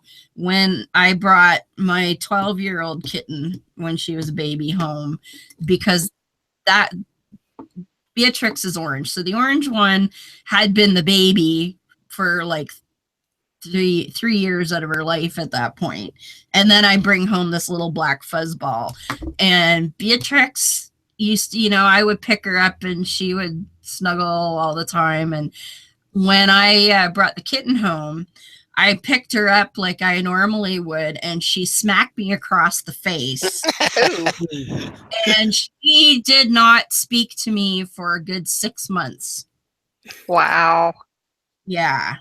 No, she would have been like 4 at the time. So she's 14 now, and she's quite affectionate and whatnot, but she was mad. It's like, how dare you bring that little fucking thing home, you bastard, Yeah. Wow. Yeah. Well, I mean, I didn't want another cat, but I work in an industrial area, and this little kitten was wandering around on the road, and she was either going to be mowed down or starved to death because she was too young to take care of herself. Aww. So I brought her home. You and Beth both. She's got a little fuzzball that her employer / best friend. I'm not sure what kind of area they live in, but this kitten showed up on their property, and it wasn't even weaned yet. And they have big dogs, and Beth's friends like, I'm afraid our dog's gonna eat it. And the mother had abandoned it. They eventually found the mother, and I think 3 or 4 other kittens later, but she had just abandoned this one. So Beth's had this one for I think 3 weeks now, and she had to bottle feed it for the first week. It was so young. Yeah, that's really hard to do. Yeah. I've tried to bottle feed kittens before, and it didn't work. This one's eyes were still blue. She was barely weaned when. Yeah. Wow, she's adorable though, little cutie pie. Yeah. I said if I lived closer, man, I would have. I don't think you can ship kittens to Canada though. There's a way to do it, but I don't know how you do it, and it's not something I'd want to subject the animal to, really. Yeah, especially not this time of year. Yeah. Yeah. Oh wow, she's cutie though, and yeah, she's got a good place for the time being, anyway.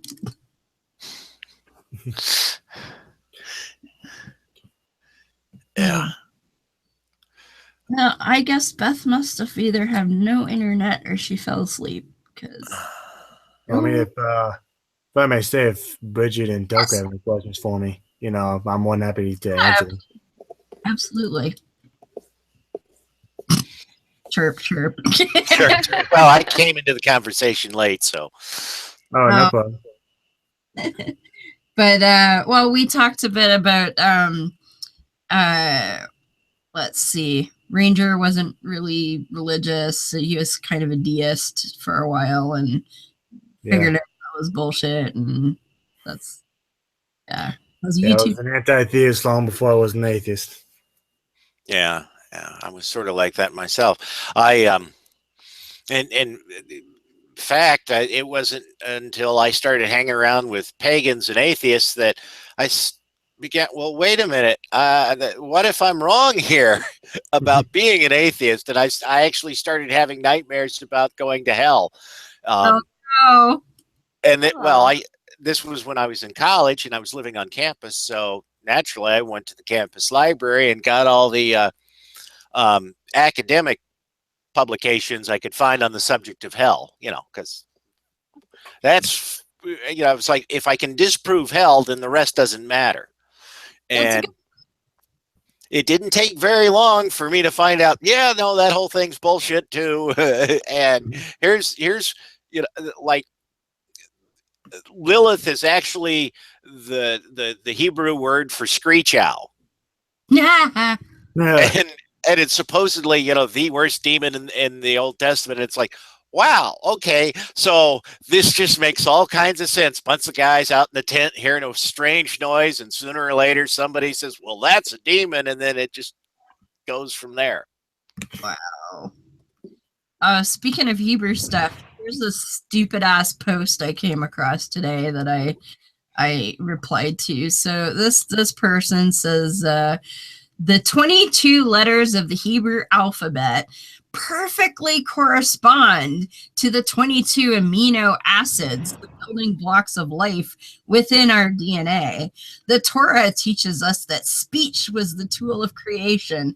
Since the 22 amino acids in our DNA correspond to the 22 letters of the Hebrew alphabet, we can say with surety that the Hebrew language is the DNA of creation. All righty. No, there's my response was, hey, eggs come in dozens, and Jesus had 12 disciples. So I guess that means that the disciples laid eggs and created chickens. Nice. Oh, and I just found this. Ken Ham's group is promoting a book about Noah, which on the cover has Noah in like a gladiator coliseum going up against a T-Rex. Oh, for fuck's sake. Oh yeah, and by the way, he blames us atheists for Noah's yes, the ark adventure failed because of us atheists. Yeah. I still say we need a GoFundMe so we can buy that thing when it gets seized for tax liabilities, and then turn it into the atheist version of Burning Man. Only we don't torch the ark; we just have this big bonfire in front of it and a lot of naked dancing. I'm down. That would be fun. I've been going after creationists, especially young Earth creationists recently, and they keep talking about how, oh, well, DNA is a code. I'm like, that's just a fucking analogy, you moron. It's not a little fucking computer code. Or there's a fucking biology book. There wasn't some, God didn't sit there going, okay, I'm going to encrypt this, in a little EFG. You didn't do that. No. I'm going to encrypt all of this and call it DNA. No. Yeah. Well, when I was in one of Steve's Hangouts last weekend, we ran into the Zulu guy. Have you run? Sorry. You know him? Yeah, sadly, I do. I'm not familiar with the Zulu guy. Well, I didn't think he was that young. They told me he's 16 or something. He's this young. He's a Seventh-day Adventist who is also a creationist. And yeah, he was just saying some of the most ridiculous stuff. It was just, oh. And I'd never encountered the kid before, so I'm just sitting there going, what did he just say? And everybody else is like, oh, it's just Zulu. Yeah, I saw a bit of that hangout. He tried to do the whole persecution thing as well, and I remember you laughing. Yes, because I forget what he said something that was pretty moronic, and most of the people in the hangout started laughing, and he's like, yeah, you're all laughing at me. That's a persecution. And we're just like, are you fucking kidding me? Yeah, that's persecution. Not being locked up for your beliefs, or being thrown off roofs, or being beheaded in public. That's not persecution. I'm like, you go to fucking Saudi Arabia and you stand in the square in Riyadh and you tell them about Jesus and that the Sabbath is on Saturday and all that shit, and see how far you go. Yeah. You'll be beheaded that afternoon. Yeah. If you're lucky.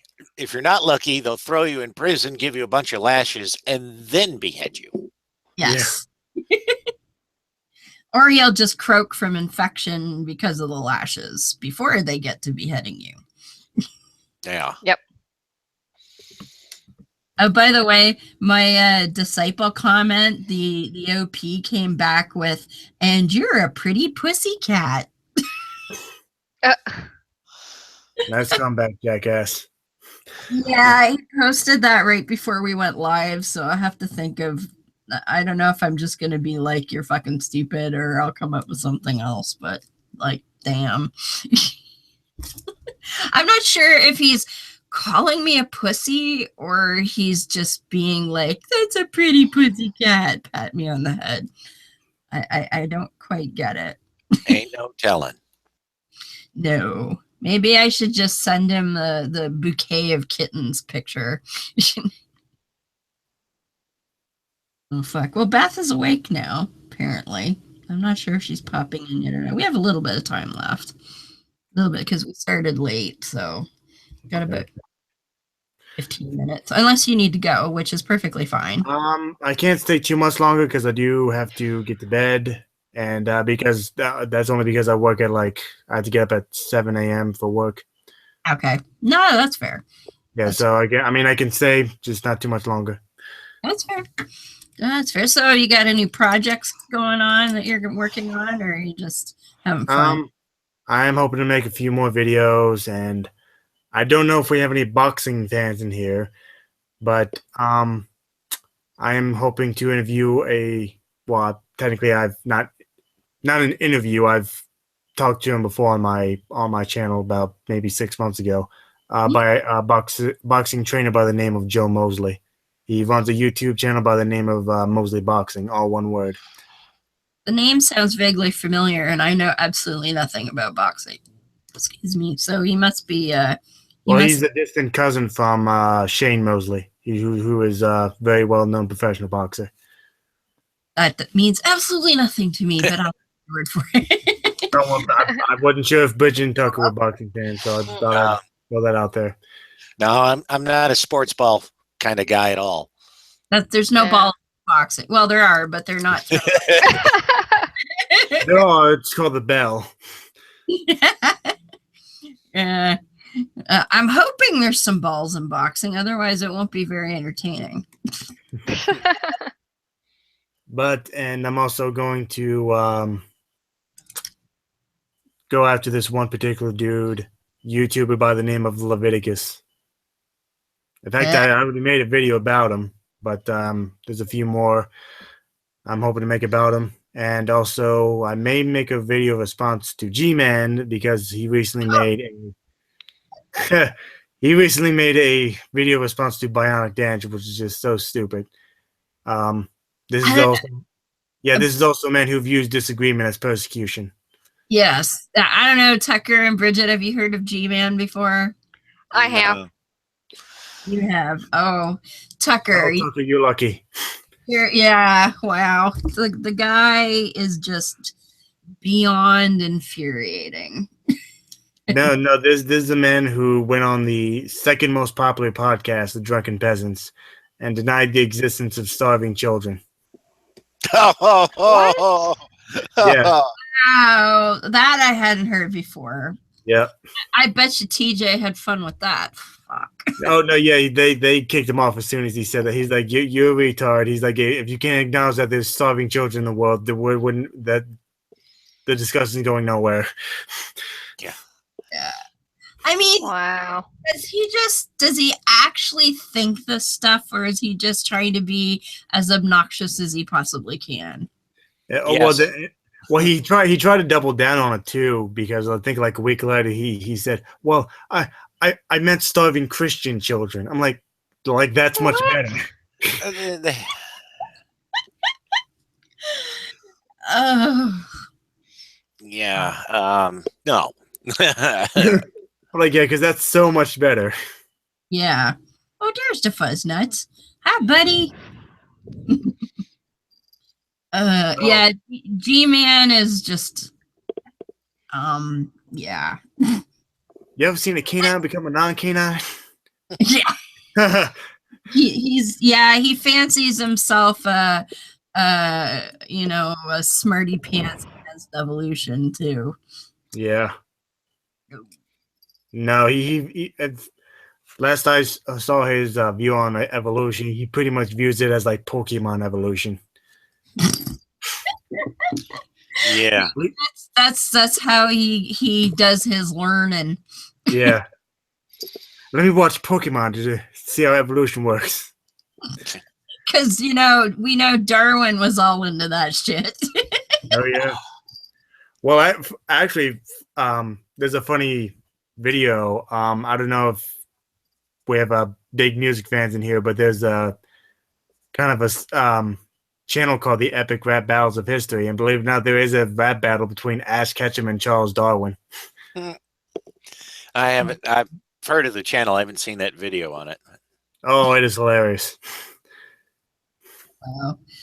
Oh yeah, here Tucker gave us a link. It's the book is called Noah, Man of Resolve. Yeah. Yeah.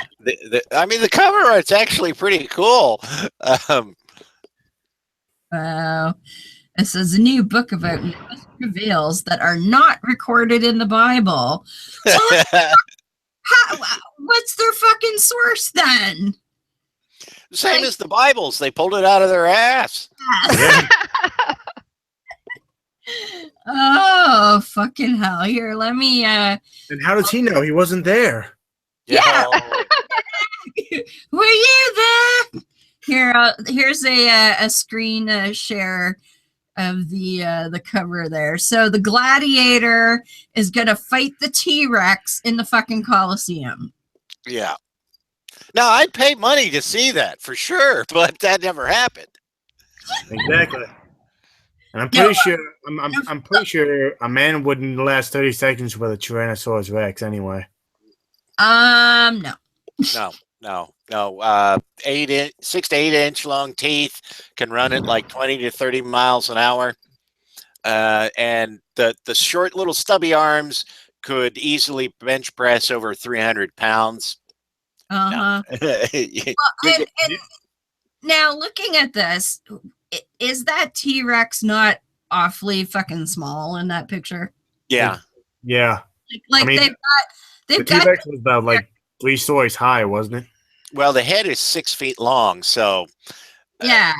And assuming, I mean, not that they would understand it, but if you're going to assume that Noah was a tall man at 6 feet, either that T-Rex is really far away, or Yeah, because I mean, its stance is leaning forward, but you can tell just by the angle that it would hardly have to bend down to get through that man-shaped, man-sized tunnel entrance. Yeah. That's I mean, the only weakness I think that the T-Rex had was that it had very bad eyesight. yes. yeah. Oh, look, there's a picture of the Ark encounter with a rainbow in the background. Oh, it's not special. Yes. So was that that must be for Pride Month, right? Oh, Yeah. they're taking it back. Oh yeah, but that's like an actual rainbow though. So it's like, yeah, God's telling you buggers to gay it up in there. Like, get your pride on, you dumbasses. It'd be so funny. You go in there and they've got their fake animals in the fake cages, and you'd be like, "No, Mr. Ham, I'm pretty sure that's 2 dudes in there." You might want to check that out. Yeah. Oh no, it's not. But fuck, that whole thing is a joke. I kind of want to go there, but I don't want to give them any money. Yeah. Yeah. I really, really wish I could have gone to the opening protest where they gave all the atheists the free admission, because then I would have totally gone and like filmed all the stupid shit and stuff. But yeah, I I just can't see spending, like, giving them my money is a hard issue. Yeah, yeah, that's one of the issues I have with some of the stuff that people do. They're like, "Oh, well, we're going to donate, what we spent to this other thing," and it's like, "Yeah, but you're still giving those idiots money, so unless you're donating directly to an organization that is working to bring these people down, then it's not a wash. It's still, the idiots are still able to function." I wonder what would happen if you went and you paid, and then at the end of seeing everything, you went back to the front and it was like, "Look, I'm totally unconvinced by this. I don't believe it. I want a refund." I doubt it would work, but Yeah. yeah. No, that reminds me of a funny story. I'm sure we all remember the terrible, terrible movie Passion of the Christ. I went with a buddy from, I think it was in middle school, and I kid you not, he got so pissed off about how bad it was. He actually went to the person who was selling the ticket and asked for a refund. He was that pissed. And of course, they didn't give him one. Yeah, that's too bad. Yeah, the movie teller gave him a funny look. She's like, "Sir, I can't give you a refund once you sat through the whole movie." I even told him that the entire time. I'm like, "Dude, they're not going to give you your money back. Let's just go." I could make an argument for the Ark though, because I could make the argument that, well, how am I supposed to give it a chance to convince me until I've seen all of the information? Yeah. Like that, I could make a case for. The movie, if you're sitting there after half an hour and you're like, "This fucking sucks," then it's probably not going to get any better. There's somebody posted a video on YouTube of how the sanitation would have worked on the Ark, and I showed that to somebody who was an engineer, and after they stopped laughing, they explained all the reasons why not only was it impossible for something like that to work effectively, had you actually built a boat and put that on it, the boat would have promptly sunk. So you're talking the video that they have on the Ark encounter, right? Yeah. I did see Tracy Moody, who works with Hemet Meta.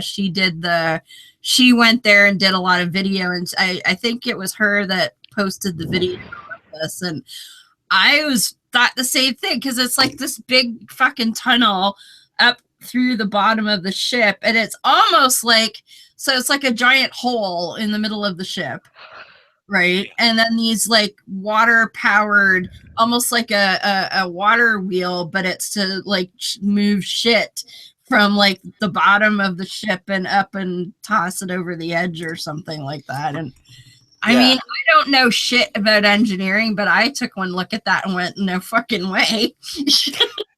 Yeah, no, because the engineer, he was like, you've got this guy, he's got a wheelbarrow and he's taking the shit and he's dumping it down here and then it's going on this conveyor and then it's going. Why doesn't the guy with the wheelbarrow just dump the shit over the side? Yeah. Exactly. Oh, fuck. Oh, maybe someday somebody will, maybe they'll have like, you know what would get some people to go there if they had like free atheist day. So people would show up and like, take videos and shit. I don't know that it would help their cause any, but it would get people there. Yeah, and the atheists would actually go to the places in town that sold alcohol and buy it. Exactly. That's what they should do. The park is never going to get money. Just be like, if you're Christian, you have to come and give us your money. And that's how they try and get some costs. But you have like atheists get in free and then they'll go and patronize the people in the town. There you go. Hey, I bet David Smalley could make that deal happen. Or not David Smalley, Silverberg. David Silverberg. Yeah. We should suggest that,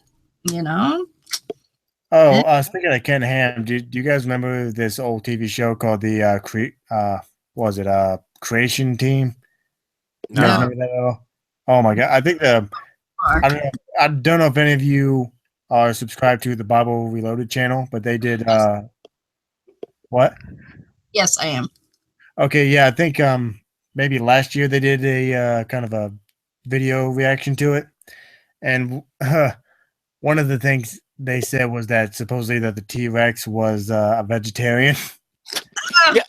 There's Ken Ham has a children's book that the illustrations feature Adam and Eve in the Garden of Eden and velociraptors plucking fruit and giving it to Adam and Eve.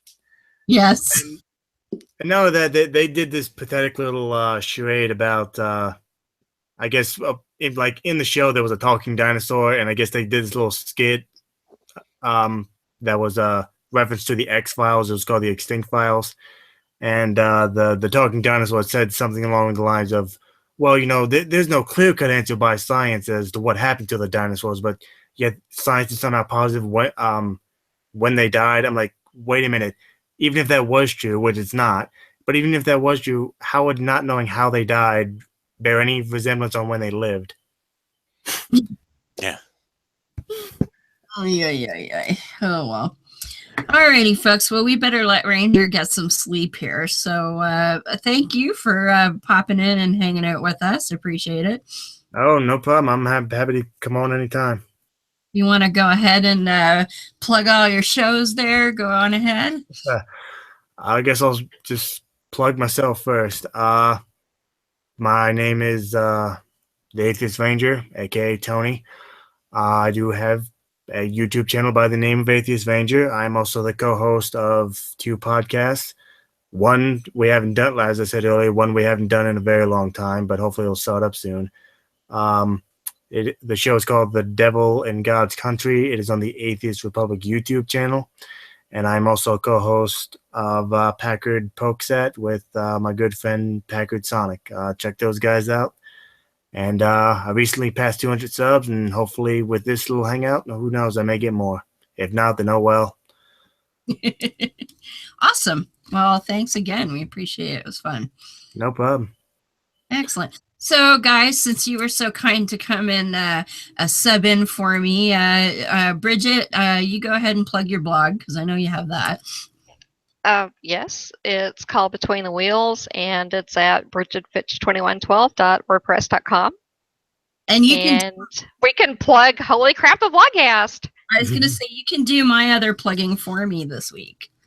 Holy Crap the Vlogcast. It is on Saturday nights / Sunday mornings at 11:05 p.m. Central or 12:05 a.m. Eastern.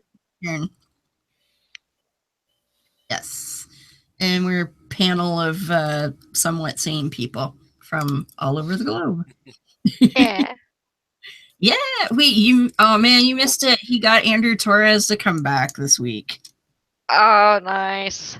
He just was Nice. like, hey, there's hardly anybody. Same thing as today, kind of. He's like, hey, Andrew's online. I'll ask him if he wants to pop in. And he's like, oh. So kind of cool. So that's okay, though. Well, thank you for popping in and hanging out. I great appreciate it. Well, thanks for having me. Yeah, sorry about Saturday. I kind of overslept. It's okay. Beth apparently had the same problem today. So it's apparently contagious. Yeah, I took a nap and woke up 10 hours later, and I was like, whoa. You needed the rest. What can Yeah, I say? I did. And Tucker, please plug your show. It's the Atheist in the Trailer Park podcast. No relation to yours. Yeah.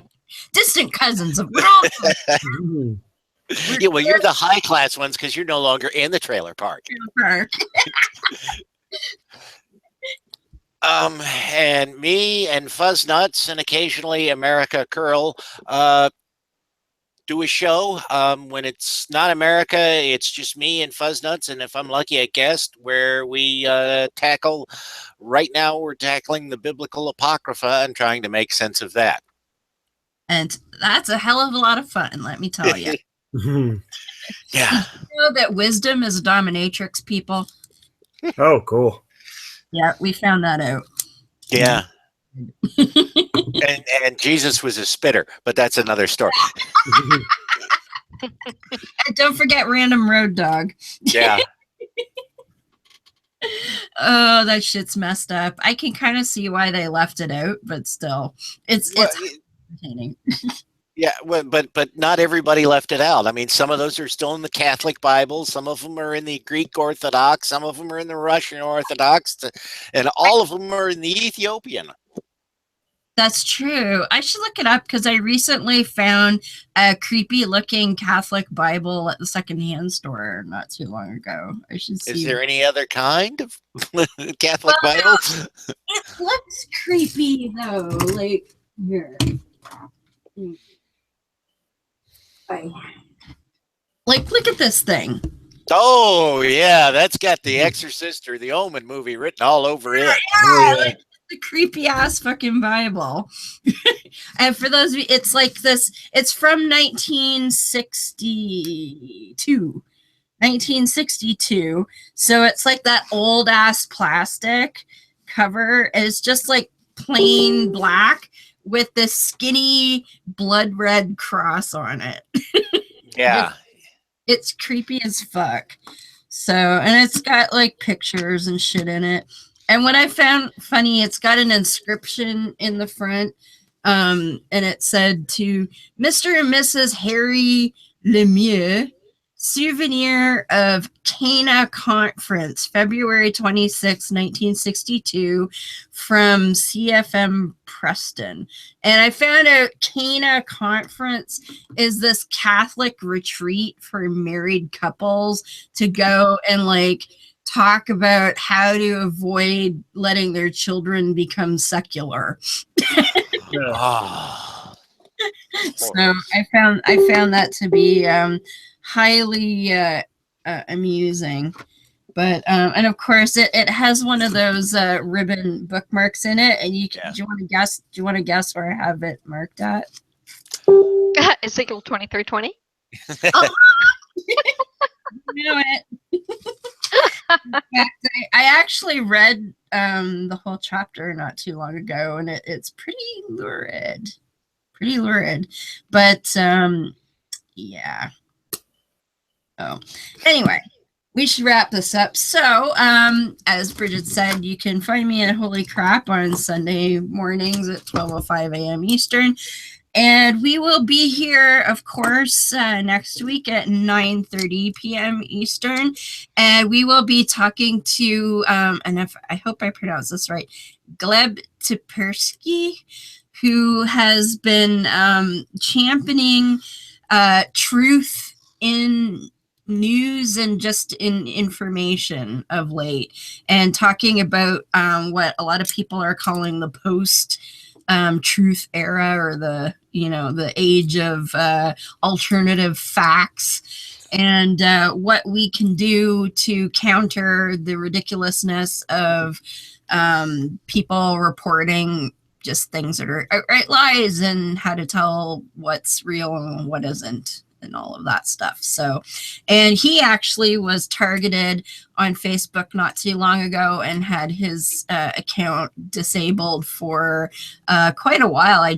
That was 2 or 3 weeks ago, and I just noticed yesterday that he's back on. So Yeah, I'm glad. He was banned for 2 weeks with no explanation. Yeah. Wow. Just nuked for 2 weeks. Like, that's the kind of shit that's going on with that, too. I'm sure he'll have lots to say about that as well. So he'll be joining us next week. It'll be a lot of fun. And before we go, too, as we always like to do, just talk briefly about the Whitefields Educational Foundation and the Taylor Scholarship. And the Whitefields Educational Foundation provides counseling for people who are leaving or have left religion, and they feel like they need someone to talk about that with. And the Taylor Scholarship provides funding for people who want the counseling, but unfortunately are unable to afford it. They are based out of Utah, so they do help a lot of ex-Mormons, but they're certainly open to any type of religion if you're trying to get out. So yeah, if you feel like donating, the scholarship was started by David Michael, former host of My Book of Mormon podcast. So the URL is whitefieldseducational.org/My Book of Mormon podcast, if you feel like sending them some money. And we also have a Patreon. We use that to pay for our Spreaker hosting. So if you feel like throwing us a couple of bucks at some point, we would greatly appreciate that too, because every little bit helps. So until then, next week, we will see everybody then, and I will leave us with Dave Froda's Human Creed for All of Mankind. We'll see you soon. I know the truth and power of reason and of rational thinking, and I will use them to my advantage. I know the truth and power of educating myself and of expanding my intellectual boundaries, and I will educate myself. I know the truth and power of vanquishing ignorance, and I will do so whenever the opportunity presents itself. I know the truth and power of morality without supervision, and of true and accurate righteousness. I know the truth and power of obliterating tyranny, be it intellectual, emotional, or philosophical, and will work toward that goal whenever and however possible. I know the truth and power of human ingenuity. I know the truth and power of human compassion, and I will be mindful of the welfare of others. I know the truth and power of equality and fairness for all living things. I know the truth and power of the importance of our families, our friends, and our fellow men and women. I know the truth and power of human stewardship of our lands, our waters, and our skies, and I will try to act to preserve our environment. I know the truth and power of the sciences of mathematics, of physics, and of chemistry, and of the important role of these disciplines in understanding the workings of this cosmos. I know the truth and power of the rejection of all notions or beliefs that reside in the supernatural or the superstitious, and of those notions or beliefs that we are not supposed to be able to explain. And I know that these rejections are necessary for humankind's survival. I am a human being with a free mind, liberated from irrational influence and from unreasonable dogma.